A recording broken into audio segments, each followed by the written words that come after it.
Hello students, आज अपने इस वीडियो में करेंगे आपकी एक्सरसाइज 10.2 का क्वेश्चन नंबर 8, जिसके अंदर हमें गिवन किया है कि A quadrilateral A B C D, यानी कि ए बी सी और डी अपना कोई क्वाड्रिलेटरल है, is drawn to circumscribe a circle. वो सर्कल के चारों ओर ड्रॉ किया गया है।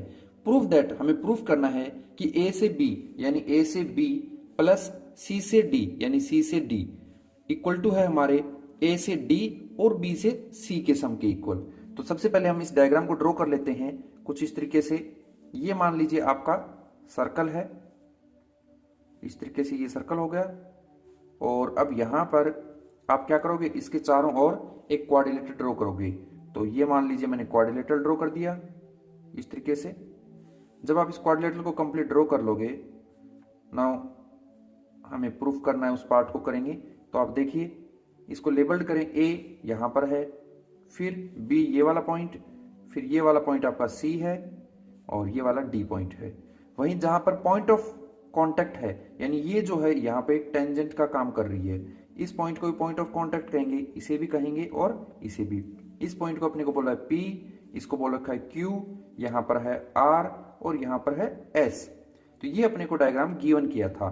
तो मैं यहाँ पर क्या करूंगा कि इसका आंसर कर देता हूं, आंसर नंबर 8 मैंने लिखा इन फिगर, यानी कि जो आपको डायग्राम दिया है उसके अनुसार हमें पता है कि ए से पी कहां पर है आपका, ये रहा ए और पी, ये हमारा इक्वल है किसके, ए से एस, यानी कि ए से एस। क्योंकि बताया हुआ ना कि कोई भी जब सर्कल होता है उसके एक्सटीरियर पॉइंट से कोई टेंजेंट ड्रॉ करते हो तो उन टेंजेंट्स की हमेशा लेंथ क्या होती है, इक्वल होती है। जैसे मान लीजिए ये आपका टी है, ये आपका पी है और ये क्यू। तो मैंने आपको बताया था बेसिक वर्क में कि टीपी हमारा टी क्यू के इक्वल होता है, क्योंकि किसी भी एक्सटीरियर पॉइंट से टेंजेंट ड्रॉ करते हैं वो लेंथ हमेशा इक्वल होती है।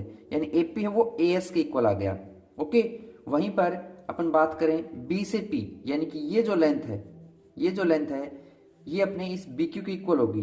तो मैं लिख रहा हूं बी पी हमारे बी क्यू के इक्वल है। ओके, और वहीं पर आगे चलें तो ये जो आपका सी पॉइंट है ये आपका सी क्यू और सी आर के इक्वल होगा, यानी सी क्यू और सी आर के इक्वल होगा। तो ये मैंने लिख दिया सी आर और सी क्यू इक्वल होगा।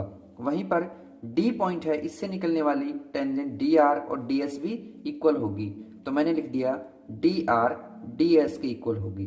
अब यहाँ समझने वाली बात ये थी कि ये मान लीजिए फर्स्ट इक्वेशन, ये सेकंड, ये थर्ड और ये फोर्थ, सबकी सब इक्वल क्यों है, क्योंकि ये टेंजेंट्स हैं। क्या है, tangents from same point are equal.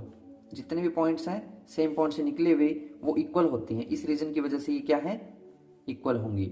Okay, तो अगर अपन इन सभी इक्वेशन को ऐड कर दें, अगर क्या करें, सभी इक्वेशन को ऐड कर दें, एडिंग इक्वेशन 1 2 3 एंड 4 सभी को ऐड करें तो लेफ्ट के हिस्से को लेफ्ट में करेंगे, राइट को राइट में करेंगे।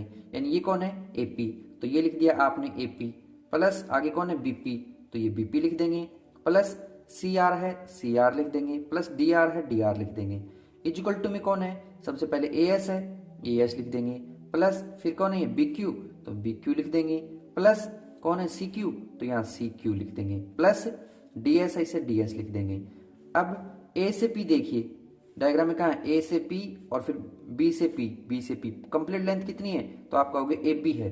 तो यानी इसे अपन क्या लिख सकते हैं, इसे अपन ए बी लिख सकते हैं। प्लस में सी से आर कहां पर है, सी और आर, यानी सी से आर हो गया।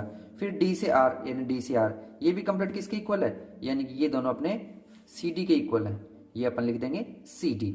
इक्वल टू में ए से एस कहां पर है, ए और एस ये रहा, प्लस में बी क्यू यानी कि ये बी क्यू, तो ये दोनों साइडें अपोजिट में चली गई, यानी कि ये ए एस जो है आपका इस डी एस के तो इक्वल है, यानी कि ये दोनों।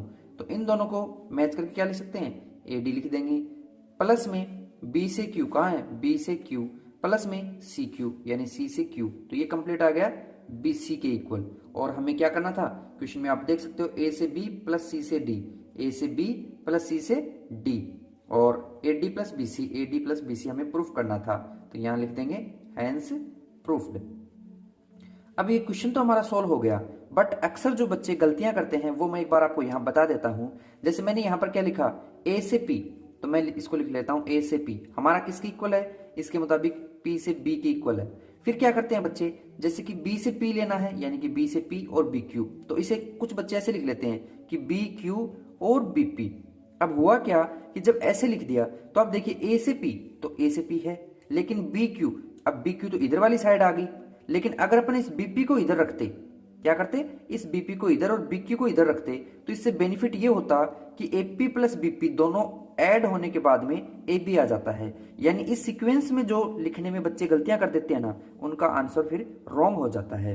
ओके, तो यह आप ध्यान में रखना कि एपी है, उसी साइड की लेंथ जो पेंडिंग है उसकी नीचे आनी चाहिए। जैसे सी आर है, ये सी आर है ना, तो इसके साथ में डी आर ही आना चाहिए, ना कि इधर वाला डी एस। आप इस चीज का यहां पर थोड़ा ध्यान रखोगे, आंसर कभी गलत नहीं होगा। ओके।